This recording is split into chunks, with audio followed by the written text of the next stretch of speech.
यह तो उस शुद्धिकरण को जो तुम्हारे 5 साल से 12 साल की अवस्था के बीच में स्लेट पर चित्त पर अंकित हो गया, उसको मिटाना अत्यंत कठिन है। जो जितना जल्दी मिटा सकेगा वह उतना ही ज्यादा जीवन में अनुकूलता प्राप्त कर पाएगा। और आप पूछेंगे उससे क्या हो पाएगा, मैं त्याग में जीवन बता करके क्या हो जाएगा? ये हो जाएगा कि आप गोरख बन जाएंगे, आप राम बन जाएंगे, आप कृष्ण बन जाएंगे, आप बुद्ध बन जाएंगे, आप महावीर बन जाएंगे, आप गुरु नानक बन जाएंगे, आप उच्च कोटि के विद्वान बन जाएंगे, आप रॉकफेलर बन जाएंगे। रॉकफेलर रोज $40 करोड़ की कमाई थी उसकी। रॉकफेलर का जो बेटा, रॉकफेलर तो मर गया, उस नोबेल प्राइज प्रारंभ किया था। आज उसका बेटा जीवित है। मैं आपको बोल रहा हूं $40 करोड़ नित्य की कमाई, डेली कमाई 40 करोड़ बोल रहा हूं। क्यों? इतने तेल के कुएं का मालिक है वो कि यदि कुछ नहीं करे तब भी शाम को मुनि उसको हिसाब देगा कि 40 करोड़ 42 करोड़ रुपए आज आपके खाते में जमा होगा। और आपने मालूम है क्या किया? उस रॉकफेलर के बेटे ने 32 साल की अवस्था में सब कुछ छोड़ छाड़ करके एक संन्यास ले लिया, एक मंदिर में जाकर के एक भक्त बन गया, साधु बन गया, चर्च में जाकर, और वह केवल साधुत्व में जीवन व्यतीत करने लग गया। आज भी कर रहा है। उस बात को आज 14 साल हो गए, छोड़ दिया सब कुछ। जिसकी कमाई 40 करोड़ डेली होती थी, उसने उसको छोड़ करके बैठ गया। उसने कहा कि इससे कोई फायदा नहीं, मेरे बाप अपने साथ कोई ले जा ही नहीं सका, तो फिर मैं क्या ले जाऊंगा? बाप अपने रास्ते पर गया, मैं अपने रास्ते पर जाऊंगा। इतना बड़ा त्याग आप और हम भी शायद नहीं कर सकते। हम जिंदगी में 40 करोड़ इकट्ठे कर भी नहीं सकते। वो डेली नहीं कुछ करते हुए भी 40 करोड़ इकट्ठा कर लेता था, कमा लेता था। और उसने सब कुछ दान कर दिया, पैसा, यहां तक कि अपना मकान भी चर्च को दे दिया, कहीं पुस्तकालय बना दिया, कहीं अफ्रीका में उन गरीब लोगों के लिए अस्पताल बनवा दिए, और पैसे को सब कुछ व्यतीत करके, और उसने एक ट्रस्ट बना दिया कि जो मेरा पैसा है इन ट्रस्टों में इन गरीब जो मैंने अस्पताल बनाए उनको दान दिया जाता रहे, और मुझे कुछ नहीं चाहिए, केवल शाम को 2 रोटी चाहिए।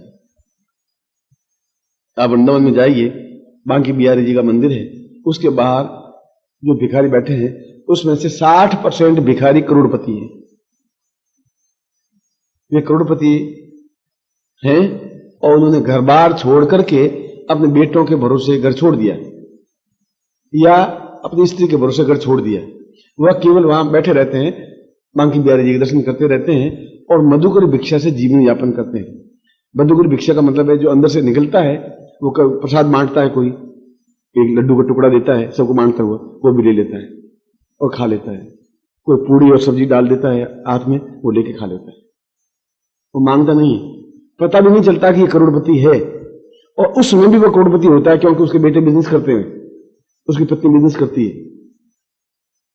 और बेटे आते हैं कार में और हाथ जोड़ के मनोत मनाते हैं, आप चलिए, आप बड़ा हमारी बदनामी सी हो रही है, आप ऐसा मधुकरी भिक्षा से इस प्रकार से बैठ करके रहते हैं, ये अच्छा नहीं लगता है। उसने कहा कि तुम जाके जो कुछ करना है तुम करिए, मैं बिल्कुल सुखी हूं क्योंकि मुझे मालूम है जीवन का रास्ता कौन सा है। मैं कह रहा हूं 60% लोग ऐसे बैठे हैं, और यहां से केवल 150 किलोमीटर दूर पर वृंदावन है, आप देख लीजिए। उसमें भिखारी भी है 40% जो बिल्कुल दरिद्री है, 60% करोड़पति भी है। उनके जीवन में क्या कमी है? उनके घर में 40 तो कारें, मौज है, शौक है, ऐश आराम भोग विलास, पत्नी पुत्र सब कुछ है, उसके बाद में मधुकर क्यों जीवित हैं? क्या मूर्ख है? वो हमसे ज्यादा मूर्ख गए भी थे, वो हमसे ज्यादा बुद्धिमान है, इसलिए वो करोड़पति बने होंगे। और उसके बाद भी उन्होंने ये समझ लिया कि ये जीवन नहीं है, ये जीवन तो नश्वर है, ये जीवन एक आनंददायक जीवन है। और मधुकरी का मतलब है बिना मांगे हुए जो मिल जाए, एक रोटी का टुकड़ा मिल जाए तो उससे 4 रोटी मिल जाए, 4 रोटी खा लें, मिठाई मिल जाए तो मिठाई, चने मिल जाए तो चने, और केवल भगवान कृष्ण का नाम लेते हुए अपने जीवन को यापन कर लेते हैं। तो गौरव कहना है कि जीवन यह है कि आप किस रास्ते पर चल रहे हैं। यदि जिस रास्ते पर चल रहे हैं और वो रास्ता गलत है तो फिर अभी से मुड़ जाइए, अभी तो समय है। और मुड़ने में बहुत तकलीफ होगी क्योंकि विषय छूटता नहीं है, छोड़ना बहुत कठिन है विषय को। और मैं विषय वासना का शब्द कोई भोग से नहीं ले रहा हूं, विषय वासना का मतलब ऐश्वर्य से ले रहा हूं, या सुख से ले रहा हूं, या एक झूठी मृत तृष्णा से ले रहा हूं। क्योंकि वो 60% लोग कहते हैं कि मृत तृष्णा झूठी है, ये तो मेरे साथ जलती नहीं, ये मेरे साथ चलती नहीं, इनका मेरे जीवन में केवल कोई उपयोग नहीं, ये केवल दिखावा है मेरे जीवन में कि मैं कार में चल रहा हूं, साइकिल पर नहीं चल रहा हूं, लोग क्या कहेंगे, बस खत्म। क्या कह देंगे, आप चल भी जाएंगे, गुरु को कौन सी गाली दे दी, कबीर को कौन सी गाली दे दी, राम को कौन सी गाली दे दी, कृष्ण को कौन सी गाली दे दी, मगर वो जीवन में बने और अद्वितीय बने, और जनक भी बने जो करोड़पति थे और रहे। इसलिए इस भोगमय जीवन से त्याग में जीवन बनने के लिए फिर गुरु के शब्दों का सहारा लेना पड़ेगा। रास्ता तो वही बताएगा कि जब मैं बता रहा हूं आपको, आप चलें नहीं चलें ये मेरी ड्यूटी नहीं है, मेरी ड्यूटी तो केवल मेरे शब्दों के ऊपर से आपको गतिशील करना है। मेरे जीवन का जो कर्तव्य है, क्योंकि इस प्रवचन के प्रारंभ में कहा कि 4.5 साल की अवस्था मुझे ये पकड़ा दिया था, आज तक मैंने इसको पकड़ा है। और रही बात समाज को बदलने की, तो राम भी नहीं बदल सके, कृष्ण भी नहीं बदल सके, वैसे के वैसे कौरव और पांडव रहे, बुद्ध भी नहीं बदल सके, महावीर भी नहीं बदल सके। मगर मुट्ठी भर लोगों को जो बदला, वो मुट्ठी भर लोग बुद्ध धर्म को पूरे संसार में फैला दिया। उन मुट्ठी भर लोगों ने, केवल 20 भिक्षु थे बुद्ध के पास में, और उन्होंने बुद्ध धर्म को 18 देशों में फैला दिया। शंकराचार्य मिले तो केवल 12 शिष्य थे उनके पास में, 11 शिष्य थे, उन शंकराचार्य को जीवित कर दिया। रामकृष्ण परमहंस मरे, केवल एक शिष्य था विवेकानंद, और रामकृष्ण परमहंस को जीवित कर दिया। तो हजारों लोगों की भीड़ से जीवन यापन नहीं कर सकता गुरु। गुरु केवल रास्ता बता सकता है। इसलिए महापुरुष चाहे वो गुरु भी हो, तब भी उसको हर्ष, सुख, दुख, विषाद, उन सब की अनुभूति होती है, मगर उससे परे हट करके जीवन यापन करता रहता है, उसमें रहता हुआ। यदि मैं आपके बीच में रहूंगा नहीं तो आपको मैं रास्ता दिखा नहीं सकूंगा, आपके लिए रास्ता नहीं बिछा सकूंगा। जंगल में जाकर बैठ जाऊंगा तो आपको मैं रास्ता नहीं बता सकता, फिर तो मैं खुद अपनी ही साधना कर सकूंगा। वो अपने आप में एकांतवास है, वो अपने आप में पलायन है, वो अपने आप में भागना है। तो गुरु कहते हैं वहां जब आपको ये ज्ञान मिले, वहां से आप फिर बदल जाइए, पलट जाइए। और पलटना बहुत कठिन होगा, क्योंकि हर व्यक्ति आपका कंधा पकड़ेगा, आपका कपड़ा खींचेगा, कुर्ता खींचेगा आपको, और खींच करके आपको कहेगा कि तुम कहां जा रहे हो, मैं किसके भरोसे हूं, फिर मेरा क्या होगा। फिर बेटा चिल्लाएगा, मां चिल्लाएगी, भाई चिल्लाएगा, बहन चिल्लाएगा, समाज कहेगा साला मूर्ख है। सब लोग केवल नेगेटिव थिंकिंग ही देंगे, पॉजिटिव थिंकिंग नहीं देंगे, और पॉजिटिव थिंकिंग केवल उसका मन दे पाएगा। तस्मै मनः शिव संकल्पमस्तु, मन का संकल्प शक्ति दे पाएगी कि मुझे ये जीवन व्यतीत करना है। देखा जाएगा, समुद्र में छलांग लगा दी है, डूबना ही तो है, चलो 40 साल बाद नहीं डूबे, आज डूब गए। जब डूबना है तो डूबना है, वहां लकड़ियों के ऊपर जाकर डूबेंगे या समुद्र के अंदर डूब रहे, इतना तो डिफरेंस है। देख लेते हैं ये रास्ता चल करके भी, या तो मैं सर्वोच्चता प्राप्त कर लूंगा और या फिर डूब जाऊंगा। डूबना तो निश्चित है ही, उसमें तो आप रोक नहीं सकते, इतना तो डिफरेंस है। देख लेते हैं ये रास्ता चल करके भी, या तो मैं सर्वोच्चता प्राप्त कर लूंगा और या फिर डूब जाऊंगा। डूबना तो निश्चित है ही, उसमें तो आप रोक नहीं सकते। इसी गुरु ने कहा कि आप धीरे धीरे त्याग में जीवन व्यतीत प्रारंभ करिए, और उतने ही छोड़ते रहिए विषय को भी। वो छोड़ेंगे तो आपके पास तो पूरा गड़ा भरा हुआ है पूरे विषय वासनाओं से। आप उसमें थोड़ा त्याग करेंगे, 10 दिन में खर्च करेंगे त्याग के लिए, तो थोड़ा गड़ा खाली होगा विषय वासनाओं से। फिर आप 12 दिन खाली करिए, फिर 13 दिन खाली करिए, और धीरे धीरे धीरे धीरे विषय वासनाओं से हट करके और त्याग में जीवन पर खड़े हो जाइए। बहुत कठिन है उस रास्ते पर पैर बढ़ना, पर मनुष्य ही बढ़ सकता है, हिम्मतवान ही बढ़ सकता है, श्रेष्ठ जन ही बढ़ सकता है, अद्वितीय व्यक्तित्व ही बढ़ सकता है। कायर बुजदिल नहीं बढ़ सकते, मरे हुए व्यक्ति नहीं बढ़ सकते, रोते हुए व्यक्ति नहीं बढ़ सकते, अकर्मण्य व्यक्ति एकदम लिंग काट करके फेंक नहीं सकता, गया बेदा व्यक्ति एकदम राजपाट छोड़ करके वनवास नहीं दे सकता राम की तरह। एक कमजोर व्यक्ति राजपाट छोड़ करके संन्यास नहीं ले सकता बुद्ध की तरह। कमजोर कायरों के लिए संसार नहीं है, उनके लिए केवल मृत्यु लिखी हुई है। जो जिंदा भी मरते हैं, क्योंकि रोज मरते हैं, वो पत्नी गाली देती है, फटकारती है, बेटे गाली देते हैं, पड़ोसी गाली देते हैं, व्यापार नहीं चलता तो मन में दुख और विषाद होता है, नींद नहीं आती तो दुख होता है। ये मृत्यु है, हर क्षण मृत्यु को प्राप्त होते रहते हैं, और मृत्यु के रास्ते पर चलते हुए आखिर अंतिम प्रयाण सांस ले लेते हैं, और वह एक आनंद का रास्ता है जो है अपनी जगह पर है। सब अपनी जगह पर, आप मर जाएंगे तब भी वो जीवन तो चलेगा, उनका जीवन फिर भी चलेगा। आप तो केवल मोहग्रस्त हैं कि मैं हूं तो संसार चल रहा है, ये सबसे बड़ा अहंकार और सबसे बड़ा आपके जीवन की न्यूनता और सबसे बढ़िया शिक्षा है। निश्चय सबसे बड़ा आवश्यक है और उसके लिए त्याग सबसे बड़ी कठिन रास्ता है कि मैं अपने गुरु के लिए, अपने खुद के लिए, अपने आप के लिए तृष्णा है, उस तृष्णा को मैं देख चुका हूं और मैंने अनुभव किया कि उस तृष्णा से कुछ प्राप्त हुआ नहीं, लड़ाई झगड़े प्राप्त हुए। और निश्चित रूप से मेरी मृत्यु पर मेरी पत्नी मेरे साथ आकर के चिता पर लेटेगी नहीं, गारंटी। मैं बेटे केवल आग लगा के एक तरफ खड़े हो जाएंगे, सिर मुंडवा देंगे, 2 मिनट रो लेंगे, बस इतना ही करेंगे। मैं कुछ नहीं, वो मेरे साथ नहीं चल सकता। मेरे साथ चल सकता है तो मेरा ज्ञान चल सकता है, मेरा त्याग चल सकता है। मैंने जो कुछ जीवन में किया, जिस रास्ते पर चल करके भी किया, ज्ञान दिया, चिंतन दिया, विचार दिया, संन्यास जीवन दिया, वो मेरे साथ चलेगा, वो खत्म नहीं होगा। मेरे ग्रंथ खत्म नहीं होंगे, मेरी विचारधारा खत्म नहीं हो पाएगी। वो मेरे बेटे भी खत्म नहीं कर सकते, मेरी पत्नी भी खत्म नहीं कर सकती, लेकिन मोह उनसे भी नहीं। और गुरु कहते हैं कि जीवन यही है। इसके लिए कठिन रास्ता चुनना ज्यादा जरूरी है। और कठिन रास्ते का मतलब है त्याग करना जरूरी है, दिन का, समय का, धन का और अपने जीवन का। इन चारों का त्याग जरूरी, जिसमें घिसता कुछ नहीं है। मन से ही त्याग हो सकता है, शरीर का त्याग करने की जरूरत है ही नहीं आपको। ऐसा थोड़ा ही कि धीरे की उंगली काट ले, ये त्याग हुआ, फिर एक उंगली और काट ली, ये भी त्याग हुआ, फिर ये थोड़ा ही, इसको त्याग थोड़ी कहते हैं। त्याग का मतलब है कि आप धीरे धीरे उससे परे हटें, और परे हटें वहां जुड़े। कहां जुड़े? ईमानदारी, कर्तव्य निष्ठा, सद्बुद्धि, सद्विचार और त्याग में जीवन की ओर। ये यहां से जुड़ना है और यहां से कटना है। धीरे धीरे कटिए, इधर बराबर जुड़िए। निश्चय मन में एकदम उस ज्योत को जलाए रखिए। बुद्ध कह रहे हैं कि उस ज्योत को जलाए रखिए कि मुझे इस रास्ते पर गतिशील होना है, क्योंकि ये सब यही रहेंगे, ये मेरे साथ चलेंगे नहीं। ये चलेंगे नहीं तो फिर बेकार के लिए दुखी होना है। जब ये मेरे जीवन दुखी है ही नहीं। आप देख लीजिए, पत्नी को आप खाना मत दीजिए 20 दिन और कपड़े मत दीजिए, वो आपको गाली देंगे कि क्या कह रहे साला आदमी, तू बिल्कुल गया बीता आदमी है, एक रोटी नहीं दे सकता मुझे। तो 20 दिन पहले तो बहुत खुश थी आपसे, 20 दिन बाद आपको गाली देने लगी। ये समाज आपको बहुत अच्छा कह रहा है कि साहब बहुत अच्छा बिजनेसमैन, और 20 दिन आप ताला लगा करके बैठ जाइए बिल्कुल मंदिर में जाकर, साला बिल्कुल घटिया, साला गया बीता। ये आदमी है, ये तो मूर्ख है, हल्के गद्दे की तरह है। जो 20 दिन पहले आपकी प्रशंसा करते, 20 दिन में आपकी निंदा करने लगे। अब वो आपके साथ कहां से हो गया? जो 20 दिन पहले आपके साथ था, 20 दिन बाद आपको बिल्कुल विपरीत हो गया। तो वो आप में हुआ कैसे? गुरु आपको फिर भी छाती से ही लगाएगा।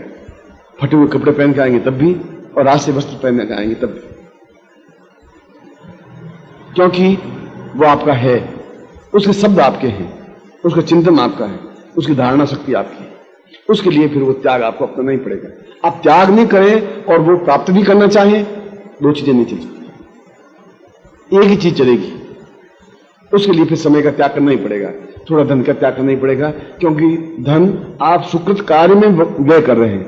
समय भी धन है, कार्य करना भी धन है, कर्तव्य निष्ठा भी धन है, परिश्रम भी धन है। धन केवल रुपया ही नहीं होता। आप अभी जो आधा घंटा काम किया, यह भी धन है, पूंजी है, जो आपने व्यय की। सुबह उठे, स्नान किया, भगवान का पूजन किया, इसमें आपने शराब नहीं पी, गालियां नहीं बोली, फिल्मी गाने नहीं सुने, इसमें आपने कोई घटिया काम नहीं की। यह भी एक जीवन है। इसलिए मूल बेस तुम्हारा त्याग है, मूल बेस तुम्हारी ईमानदारी है, मूल बेस तुम्हारा उस रास्ते पर गतिशील होना है जिस रास्ते पर गुरुदेव के शब्द बिछे हुए हैं। और मूल बेस उसके लिए प्रयत्नशील बनना है जो त्याग में जीवन है। यदि आप ऐसा नहीं करते तो फिर आपके जैसा कोई घटिया व्यक्ति होता ही नहीं। आप अपने आप को महान कहिए। सेठ घीसूलाल जी बहुत महान है, चांदनी चौक में उनकी बहुत बड़ी दुकान है, और मेरी दृष्टि में, दुनिया की दृष्टि में वो त्याग है ही नहीं। क्योंकि जो मृत्यु प्राप्त हुए, और आप देख लेना जाकर के कि उनको जलाकर जब वापस लौटेंगे तो उनके शब्द क्या होंगे लोगों के? बड़ा सारा चोर था, चोरों की 4-4 दुकानें बना ली, बहुत सारा बेईमान था। आखिर मरना ही है साले को, कुछ नहीं किया साले ने, एक धर्मशाला नहीं बनाई, आज से पैसा छूटा नहीं साले से। बस 2 सेकंड बाद लोगों की आप धारणा सुन लीजिए, आप देख ये सब आंखों से देख लीजिए। आप जाते हुए राम नाम सत्य है, बस अब राम नाम तो सत्य है ही, मैं भी जानता हूं, तुम भी जानती हो। फिर वापस आते समय क्या हुआ तुम्हारा? वो राम नाम सत्य भूल गए और खुद जाकर के वही काम करने लग जाएंगे। आप भी वही कर रहे हैं अगर ऐसा कर रहे हैं तो। और यदि आप उस रास्ते पर चल रहे हैं जो 4 शब्द हैं, त्याग, त्याग समय का और धन का, ईमानदारी, कर्तव्य निष्ठा मतलब जो कर्तव्य आपके काम है वह, और जीवन की पूर्णता की ओर अग्रसर होने की क्रिया। गुरु कहते हैं जीवन का मूल धर्म, मूल चिंतन, मूल विचारधारा, मूल सत्य यही है कि बिना सेवा की यह चीज प्राप्त हो नहीं सकती। गुरु प्राप्त मिल नहीं सकता बिना सेवा। बेईमानी से कार मिल सकती है पर बेईमानी से गुरु नहीं मिल सकता।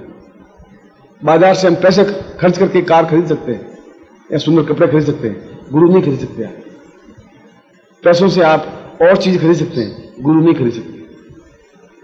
और गुरु आपको उस रास्ते पर गतिशील कर सकता है, कार उस रास्ते पर गतिशील नहीं कर सकती, क्योंकि गुरु आपसे बंधा हुआ नहीं है, कार आपसे बंधी हुई है। कार को आप मोड़ेंगे तो चौपाटी पर जाना है तो चौपाटी पर जाएगी, या किनारे पर जाना किनारे, वो आपसे बंधी हुई है। गुरु आपसे बंधा हुआ है। गुरु तो कहेगा कि तुम गलत कर रहे हो, ये रास्ता सही ये है, करो तुम गलत, वो तुम्हारी मर्जी है, सत्य रास्ता ये है, इस रास्ते पर चलोगे तुम अद्वितीय बनोगे, ये मेरी तुम्हारी जिम्मेवारी है, ये मैं तुम्हारा हाथ पकड़ता हूं, ये जिम्मेवारी मेरी है, मैं उस जगह तुम्हें पहुंचाऊंगा, मेरा धर्म ये है। और वहां पर जाकर के तुम पूर्णता प्राप्त कर पाओगे, वहां पर तुम जाकर अद्वितीय बन जाओगे। पर उसमें तुम्हारा दिखावा नहीं होना चाहिए, प्रदर्शन तुम्हारा नहीं होना चाहिए, ढोंग तुम्हारा नहीं होना चाहिए। तुम केवल चरण स्पर्श करके फूलों के हार पहनने में तुम्हारा काम नहीं चलेगा, तुम्हारा त्याग अपने आप दिख जाएगा, तुम्हारी आंखों से झलक जाएगा। कर्तव्य निष्ठा तुम्हारी आंखों से झलक जाएगी, तुमने कितना त्याग किया है, तुमने कितना इस रास्ते पर चले हो, तुम अपने खुद के रास्ते पर चले हो, तुमने क्या किया इस कार्य के लिए, इसलिए इस गुप्त अंधेरे में तुमने कितने दिए जलाए। गुरु नानक कहते हैं कि यह जीवन का सत्य है, वह जीवन का असत्य है, इन दोनों के बीच में तुम लोग खड़े हो। तुम्हारे हाथ में चीज, क्योंकि तुम्हारे हाथ में तुम्हारा मन, तुम्हारा चिंतन, तुम्हारा समाज बार बार तुम्हें विषय की ओर ही धकेलेगा, इस तरफ नहीं धकेलेगा। जाओगे भी तो लोग खींचेंगे वापिस, कपड़ा पकड़ करके, हाथ पकड़ के पांव पर खींचेंगे। तुम्हारे हाथ में कितनी ताकत है, उसको भी मां ने खींचा कि तुम शादी कर, चल और तू शादी कर ले, मैं तुम्हारी कल शादी कर लूंगा, और उससे लिंग काट के फेंक दे, ले अब शादी कर ले। अब तुम क्या करें, क्यों मुझे रास्ता वही पकड़ना है। पकड़ा तो गोरखनाथ बन गए, इतना बड़ा गोरखपन चला दिया। और आज गोरखनाथ जिंदा है। हमारे दादाजी जिंदा है कि नहीं मुझे मालूम नहीं, क्योंकि मुझे तो परदादा का नाम मुझे तो याद है ही नहीं। परदादा के पिताजी नाम क्या था मुझे बिल्कुल याद नहीं है, किसी लोग को मालूम नहीं। आए और चले गए, बिल्कुल पानी की बुलबुले की तरह, जो समुद्र में से उठा और फूट गया, खत्म हो गया। बुलबुला बनना चाहते हो तभी तुम्हारी मर्जी, वैसे वासना की ओर बढ़ना चाहते हो तभी तुम्हारी मर्जी, त्याग में जीवन व्यतीत करना चाहते हो तो तुम्हारी मर्जी। इसलिए वह जो 5 साल से 12 साल की अवस्था में जो रक्त तुम्हें मिल गया, जो स्लेट पर अंकित हो गया, गंदे विचार, घटिया विचार, जो बार बार बंद तुम्हारे उधर प्रेरित करना है, वहां से तुम्हें बार बार खींचना है, बार बार यह सोचना है कि मुझे इस क्षण का उपयोग करना है कर्तव्य निष्ठा से। यह मेरे सामने ढेर लगा हुआ, ये सब मिट्टी है, इससे मेरे जीवन ईमानदारी चोरी हो जाएगी, और चोरी मेरे शरीर को, फिर मेरे मन को फिर मलिन करे। बड़ी मुश्किल से मैं उस प्लेट को साफ कर रहा हूं, फिर उसमें एक और बेईमानी की लिखी जाएगी। फिर मैंने आज का 2 क्षण 2 मिनट मैंने चोरी की, बदमाशी की, बेकार समय बर्बाद किया। फिर मैंने आज को त्याग किया नहीं, आज गुरु के शब्दों की ओर मैंने बढ़ा नहीं, आज मैं उस रास्ते पर बढ़ा नहीं जिस रास्ते पर पूर्णता प्राप्त की जा सकती है। और एक क्षण तुम्हारा मन धिक्कारना शुरू कर देगा। इसी को जीवन कहते हैं। और गोरखनाथ ने बहुत अच्छी बात कही है कि जीवन तुम किस रास्ते पर गतिशील करना चाहते हो, उसके लिए बराबर सतत सचेष्ट और प्रयत्नशील रहना ही पड़ेगा तुम्हें, और रहना चाहिए। और आप रह रहे हैं, ऐसा मैं देखने लगा हूं। ये मैं तुम्हारी चापलूसी नहीं कर रहा हूं, तुम्हारी चापलूसी मुझे कोई लाभ होता ही नहीं। मैं तो बहुत कड़वा 2 टूक साफ बोलता हूं।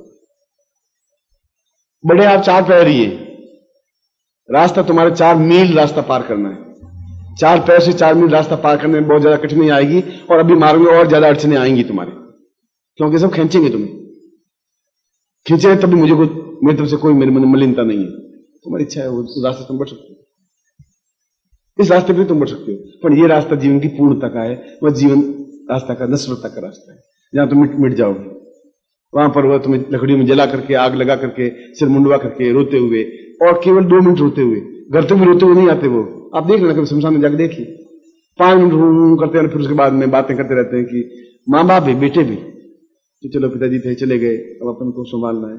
जब उन्होंने बेईमानी के रास्ते सिखाए कि ऐसे डंडी मारनी चाहिए, ऐसे डंडी मारेंगे, कपड़े को थोड़ा सा 1/2 इंच थोड़ा कम फाड़ना है, फाड़ देंगे तो शाम तक 5 मीटर कपड़ा तो बचा ही लेंगे अपन। 5 मीटर कपड़े का 112 600 रुपये बच जाएंगे। तेरा जी ने बिल्कुल सही सिखा दिया। चलिए, वो भी आपके रास्ते पर, आप उनको भी उस कर्तव्य के रास्ते से घटा देंगे। गुरु कह रहे हैं कि ये हमारे जीवन की कितनी घटियापन है कि हम घटिया जीवन जी रहे हैं और अपने आप को अच्छा जीवन समझ रहे हैं। हम अच्छा जीवन जिए और आज से उस शपथ को लेकर अच्छा जीवन जीने के लिए मैं इस त्याग में जीवन को अपनाऊंगा। दिन में 4, 1 महीने में 4 दिन भी सही है, 6 दिन भी सही है और 30 दिन भी सही। ये जीवन है, ये आनंद है। उसमें आपको आप देखें कि उसमें आनंद में कितना एक रस मिलता है, कितनी तृप्ति मिलती है, कितनी पूर्णता मिलती है, कितनी सफलता मिलती है। और वह तुम खुद ही उसको आगे बढ़ करके अपनी इच्छा व्यक्त करोगे, अपना चिंतन व्यक्त करोगे, अपनी धारणा व्यक्त करोगे, तब हो पाएगा। कहने से खींचने से कुछ नहीं हो सकता। और गुरु कहते हैं जीवन का सत्य यह है जो प्रत्येक मानव जाति के लिए आवश्यक है। अगर रॉकफेलर ऐसा कर सकता है, अगर बुद्ध महावीर ऐसा कर सकते हैं, रॉकफेलर तो अभी 10-15 साल की बात, और बुद्ध को मैंने 10 साल पहले की बात बताइए आपको। मैं त्रेता युग से लगा के आज तक की बात बताइए आप, और 300 साल पहले गुरुनाथ पैदा हुए। अब मैंने उस रास्ते से 5000 साल से लगा करके 12 साल के बीच में उन सारे लोगों को गिनाया है। उनके नाम मुझे आपको याद है, घीसूलाल, कृष्ण लाल के नाम तो याद मुझे नहीं, और हमारा नाम अमर रहे उसके लिए पत्थर जड़वाने से काम नहीं चल पाएगा, दिखावा करने से काम नहीं चल पाएगा। मन की स्लेट को और त्याग में जीवन को बिना दिखावे के करते रहने की क्रिया को मनुष्यता कहते हैं। वह मनुष्यता तुम्हें प्राप्त हो, उस रास्ते पर तुम चल सको, ऐसे अद्वितीय बन सको, ऐसे श्रेष्ठतम बन सको कि मैं सीना फुला करके कह सकूं कि तुम मेरे शिष्य थे और हो। तो शायद मेरे जीवन की आंखों में एक प्रसन्नता की लहर व्याप्त होगी। ऐसा मैं आपसे उम्मीद करता हूं। ऐसे मैं आपको जैसे आशीर्वाद और कल्याण की कामना।